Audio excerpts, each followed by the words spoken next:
வணக்கம் நேர்களே, இன்றைய சிறப்பு பதிவிலே சந்திப்பதில் மிக்க மகிழ்ச்சி அடைகிறேன். அதாவது நம்மளுடைய சந்தைகளில் ஒரு key events shaping on global as well as local மார்க்கெட்டினுடைய விஷயங்களை தான் பேச போகிறோம். அதாவது குளோபல் மார்க்கெட்டில் பார்த்தீங்கன்னாக்கா ஏர்லி ஆகஸ்டில் ஒரு செல் ஆஃப் இருந்தது. அது என்னத்தினுடைய காரணம்? வீக் யூஎஸ் டேட்டா மற்றும் ஜப்பானுடைய டைட்னிங் ஆஃப் கரன்சி. ஸோ இதன் பிறகு என்ன ஆயிடுச்சு, இந்தியாவிலையும் ஒரு செல் ஆஃப் வந்தது. தென் ஆகஸ்ட் எண்டில் ஃபெட்டினுடைய ஜாக்சன் ஹோல் ஸ்பீச்சுக்கு அப்புறம் மார்க்கெட் அப்படியே திருப்பி போட்டுடுச்சு. Market going on a better move. So இந்தியாவிலையும் நன்கு சென்றது என்று சொல்லலாம்.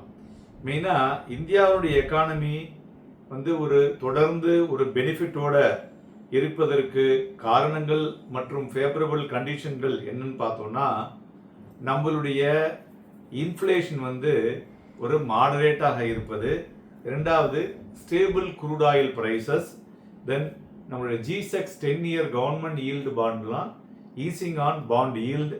ஸோ இதெல்லாம் நம்மளுடைய எக்கானமியை பூஸ்ட் பண்ணுவதற்கு உண்டான முக்கிய காரணிகள்னு சொல்லலாம். இதை தவிர நம்மளுடைய கரன்சியும் பார்த்தோம்னா ஸ்டேபிளாக இருக்குது.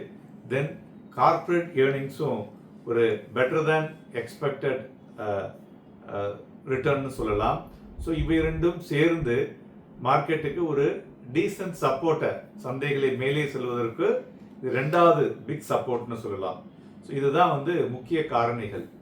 மேலும் நம்மளுடைய பிராடர் மார்க்கெட்டில் இருக்கக்கூடிய mid cap and small cap பார்த்தோம்னா ரொம்பவுமே உச்சத்தில் தான் இருந்து கொண்டிருக்கிறது. மேலும் ஒரு லாங் டேர்ம் அப்படின்னு பார்க்கும் பொழுது ஒரு பொட்டென்ஷியலாக ஒரு இன்வெஸ்ட் பண்ணக்கூடியதாக இருக்கக்கூடும் என்ற எதிர்பார்ப்புகளும் இருக்கிறது. அதை நாம் எப்படி பார்க்க வேண்டும் என்று பார்த்தோமேயானால், முதலீடு செய்யும் பொழுது ஒரு ஹை குவாலிட்டி பிஸ்னஸாக இருக்க வேண்டும், வித் ஒரு ஸ்ட்ராங் ஃபண்டமெண்டல் இன்புட்டும் இருக்கணும். அதை தவிர அந்த கம்பெனி ஒரு டிசிப்ளின்டு அப்ரோச்சாக இருக்க வேண்டும். ஸோ இதை மாதிரி உள்ள கம்பெனிகளை நம்ம முதலீடு செய்யும்போது இந்த ஷார்ட் டேர்மில் வரக்கூடிய நீஜருக்கெல்லாம் பெரிய பாதிப்பு ஏற்படாது.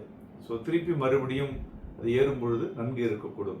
எப்பொழுதுமே நாம் சொல்லுவோம், அதாவது இறக்கம் என்பது ஷார்ட் டேர்மாக இருக்கக்கூடும், ஏறுமுகம் என்பது லாங் டேர்மாக இருக்கக்கூடும். சந்தைகளில் இதுவரையிலையும் அப்படி தான் இருந்துகிட்ருக்கு. அதனால் ஷார்ட் டேர்மில் நிறைய பேர் நிறைய பயமுறுத்துவாங்க. ஸோ அதை நம்ம தேவையில்லாமல் அதை நமது மனதுக்குள்ளே போட்டு இருக்கக்கூடிய நல்ல பங்குகளை விற்பதும் தவறு. அதுக்காக தேவையில்லாமல் சீப்பாக இருக்குன்னு சொல்லிட்டு நல்ல பங்குகளை, நல்லாமல் இருக்கக்கூடிய பங்குகளை வாங்குவதும் தவறு. ஸோ அதை நம்ம பார்த்துக்கணும். இதுக்கு தான் என்ன சொல்லுவோம்னாக்க ஒரு பிஹேவியரல் எட்ஜ் அப்படின்னு சொல்லுவோம். அதாவது ஐடென்டிஃபையிங் த மார்க்கெட்டில் ஒரு இன்எஃபிஷியன்சி எதெல்லாம் காஸ் பண்ணுறதோ பை பிஹேவியரல் பயஸில் அதெல்லாம் நம்ம என்ன பண்ணணும், ரிஃபைன் பண்ணி டெசிஷன் மேக்கிங் பண்ணும் பொழுது நம்ம காமன் பிட்ஃபாலில் அவாய்ட் பண்ண முடியும். ஸோ அதுபோல் இந்த கடந்த 2 மாதங்களாக துறைகளை பார்க்கும் பொழுதும் ஐடி, ஃபார்மா, எஃப்எம்சிஜி நன்கு பண்ணியுள்ளது. நண்பர்களே, நாளைய தினம் நமது சிறப்பு பதிவிலே வரும் வாரம் எப்படி இருக்கும், எந்த மாதிரியான யுத்திகளை எல்லாம் நீங்கள் கையாள வேண்டும் என்பதனை பேச இருக்கிறோம். எங்களுடன் தொடர்ந்து இருங்கள். நன்றி, வணக்கம்.